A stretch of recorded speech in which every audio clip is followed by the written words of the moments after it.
Говьалтай Ховд аймгийн нутагт зэрлэг амьтад тэр дундаа Монгол бүхэн бог малын мялзан төв төвчнөр олноор хорогдоод байгаа. Үүнтэй холбогдуулан Улсын онцгой комиссийн орлогч дарга онцгой байдлын ерөнхий газрын дарга бригадын генерал Бадарлаар ахлуулсан ажлын хэсэг Говьалтай Ховд аймагт ажиллалаа. Ажлын хэсгийн бүрэлдэхүүнд байгаль орчин аялал жуулчлалын яамны дэд сайд Батбаяр, Хүрээлэн буй орчин байгалийн нөөцийн удирдлагын газрын дарга Даваа самб, мэрэгжилтэн Жамяху, онцгой байдлын ерөнхий газрын гамшигын шуурхай удирдлагын газрын дарга, онцгой байдлын Хурандаа Ууган Баяр, мал эмнэлэг үржлийн газрын хилцээний дарга Цолмон нар багтан ажилласан юм а. Ажлын хэсгийнхэн Говьалтай аймагт ажилласны дараагаар Ховд аймгийн Дарив Чандман сумдад ажиллаж улмаар аймгийн онцгой комиссийг хуралдуулан өнгөрсөн хугацаанд хийж хэрэгжүүлсэн ажил цаашид хийх ажлын талаарх мэдээллийг сонслоо. Энэ үеэр Улсын онцгой комиссийн орлогч дарга онцгой байдлын ерөнхий газрын дарга бригадын генерал Бадрал бүхэн нутаглаж байгаа бүс нутгийн малчидтай харилцан тохиролцож нүүдэл суудлыг хойшлуулах судалгаа хийх, бог малын мялзан өвчний вакцины Ховд аймагт 98% хийгдсэн гэсэн дүнтэй байгаач дахин нягтлах, мэрэгжлийн байгууллагуудын ажлын уялдаа холбоог сайжруулах, иргэд олон нийтэд үнэн зөв бодит мэдээлэл өгөх зэрэг асуудалд анхаарлаа хандуулж ажиллах ажлын үүрэг чиглэлийг өглөө. Тэгээд нөхцөл байдал хүнд байна. За хүнд байхдаа бид нар өнөөдөр бол нэгэнт одоо энэ хэсэг зэмийн устгал, за цаашид энэ айлуудын одоо малын вакцинжуулалтын асуудал, дээрээс нь эрүүл бүс гэж бидний хязгаар бүс тавиад байгаа тэр бүхэн байгаа тэр нутгийн байршлын асуудлын тэрийг ярих шаардлагатай. За нэг юм бол энэ бол ажлын хариуцлагатай холбоотой. Ер нь бол гар доорх ажлынхаа сумдууд маань бүгд бас энэ онцгой комисс ажиллуулж байгаа. Зарим газар жишээ нь Говьалтай аймагт бол бас сумдуудыг тийм зохион байгуулалтанд оруулаад явж байна. За Ховдын хувьд бол хамгийн гол нь бол голон тул их хүндэрсэн.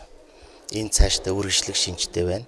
Тийм учраас тандалт явуулж ийж одоо энэ хаврын одоо бас яриад байгаа нөгөө нэмж одоо өвчлөх магадaltaй зэрэг цусан суулгах өвчнөд бэлэн байхад яах вэ? Хорогдоход яах вэ? Ийм дээр л анхаарч байна. Зөв яг эрүүл бүс гэдэг тодорхойлт бол Ховд аймагт их хүнд байгаа.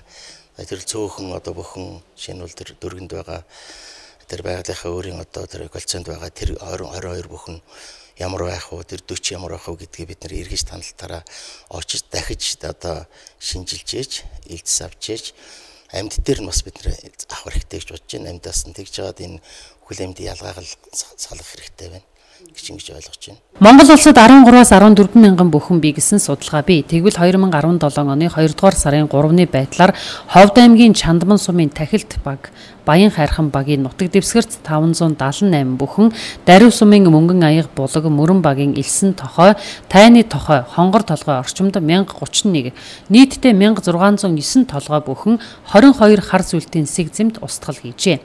Үгсэн бүхэнгийн 70% нь янзах, 28.7% нь шаргачин, 1.3% нь оон эзэлж байгаа юм а.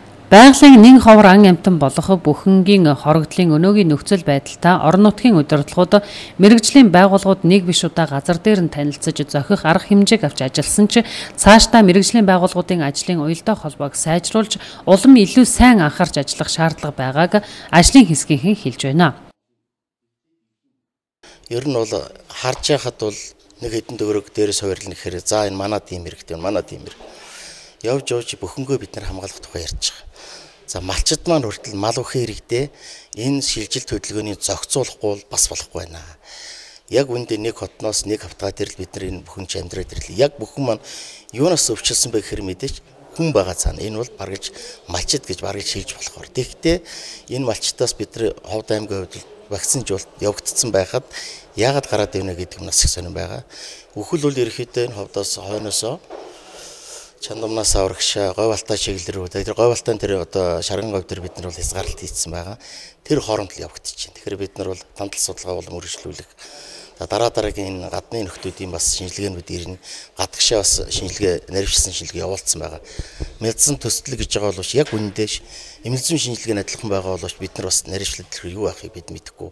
Агаар тусал юм уу, ямар юм хил хязгаарын холбоотой юм а гэдгийг тогтоох бол шаардлага байна гэж ингэж харж байгаа. Улсын онцгой комиссийн орлогч дарга онцгой байдлын ерөнхий газрын дарга бригадын генерал Бадрлаар ахлуулсан ажлын хэсэг орон нутагт ажилласны үр дүнд Бүхэнгийн сэг зэмийг яаралтай цуглуулж устгах, хөрсийг ариутгах, халдваргүйжүүлэх, хяналт шалгалтыг эрчимжүүлэх, байнгын пост ажилуулах, нутгийн иргэдэд урьдчилан сэргийлэх сурчлагаа хийх, бүхэнгийн сүрэгт байгаль хамгаалагчдыг байнгын мониторинг судалгаа ажиглалт хийлгэх, халдваргүйжүүлэлт хамгаалалтын ажлыг сайжруулах, малчин айл өрхийг 3 дугаар сарын 1 хүртэл хаваржаанд буулгахгүй байх, даруй сумын 580, чандман сумын 550, нийтдээ 1130 малчин өрхийн хаваржааны хашаа бууцанд ариутгал халдваргүйжүүлэлт хийх ажлыг аймгийн засаг даргын захирамжаар тодорхой хугацаанд хийж дуусгах үүрэг чиглэлийг өглөө.